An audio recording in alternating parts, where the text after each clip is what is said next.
Hello. Today I want to talk with you about the demonstrations, comments, the public commentary. No, hardly any staff to contain this. It's really, really bad. Ferguson, Missouri. Utter chaos inside the hallways of a Philadelphia high school. Cell phone video captures a wild brawl as it happens. And tonight, a school employee tells Eyewitness News this kind of violence right here is all too common. Investigators say this huge fight started in Philadelphia. You are the ones on foot patrol. You are the ones making car stops. And you are the ones arresting murderers, drug dealers, burglars, domestic violence perpetrators, and child abusers. You are the ones who some people fight with and shoot at. And unfortunately, you are the ones who are tragically killed in the line of duty. Overbrook High School. It's mayhem. It's just students are in the halls, they're smoking in the bathrooms, cigarettes, marijuana.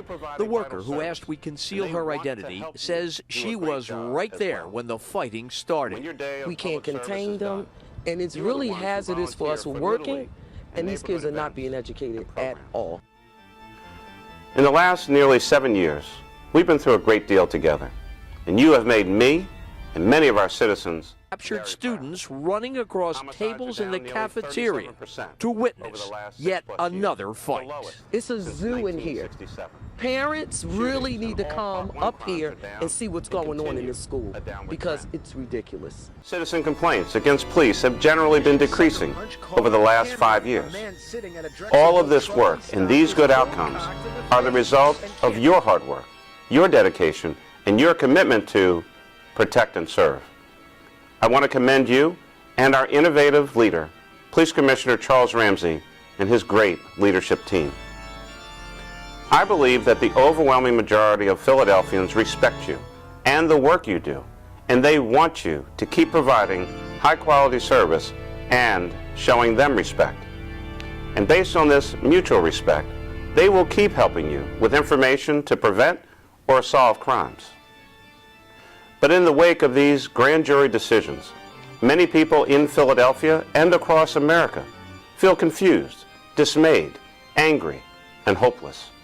There is, unfortunately, a growing level. The eyewitness video is chilling. A 24-year-old man is attacked from behind and left unconscious, lying in an intersection after he confronts a group of kids on bike. By law enforcement officials in general, and sometimes right here in Philadelphia.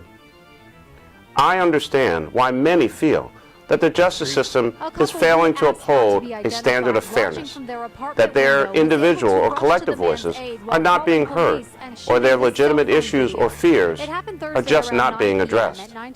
Certainly here in Philadelphia, the birthplace of freedom and democracy, we believe in free speech and the right of our citizens to protest peacefully. I ask that you continue to show. Police say the same group surrounded a couple on Lombard Street a half an hour earlier while they were stopped at an intersection and tried to pull the woman passenger from the car. Protest, even when their target appears to be law enforcement officers like you. My strong sense is that people are not against policing. They're against bad policing. And as law enforcement professionals, I certainly hope you feel the same way. Abusive, oppressive, prejudicial, or unprofessional policing cannot and will not ever be tolerated in Philadelphia and really has no place in American law enforcement. Citizens and visitors have a right to be respected and treated with dignity.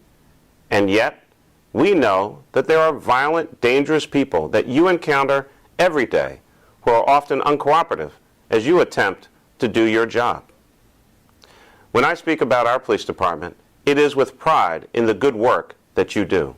And yes, I also acknowledge that we've had some challenging, embarrassing, and tragic moments in policing right here. We must acknowledge the continuing need for change in how we protect and serve our fellow Philadelphians. Community policing, which is at the heart. Jim, police tell me 10 people have been brought in for questioning, but let me tell you what happened. That fight you alluded to, it's all the way up there by the SEPTA lot. They were pushed down by SEPTA police into this intersection right here. This is Albert Einstein Drive and Old York Road. A 19-year-old was shot and a 15-year-old. You have to give respect first. We all need to be honest with each other about issues of race, violence, bias, fear, justice, and preconceived ideas.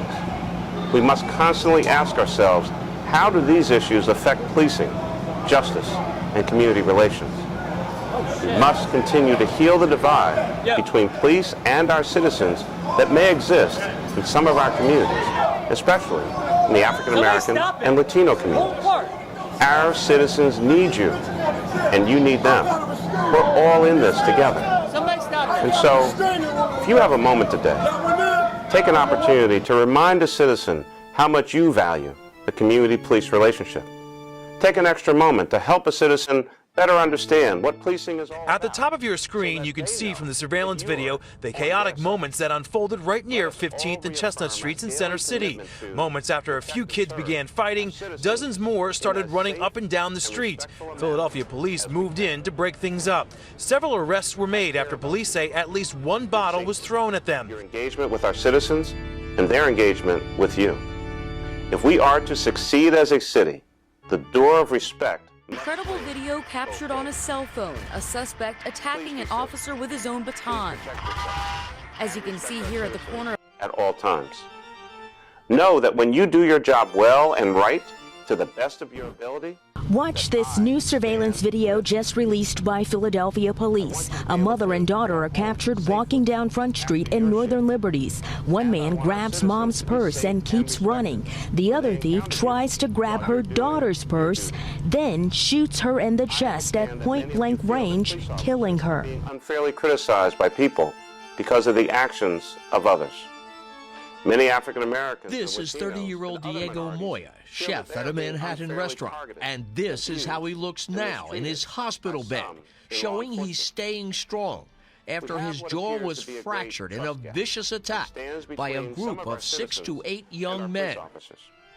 This trust gap is a huge collective challenge that all of us must address together. Police officers doing their jobs properly. 5 minutes new surveillance video shows a large group of teenage girls wanted for hitting a Temple student in the face with a brick.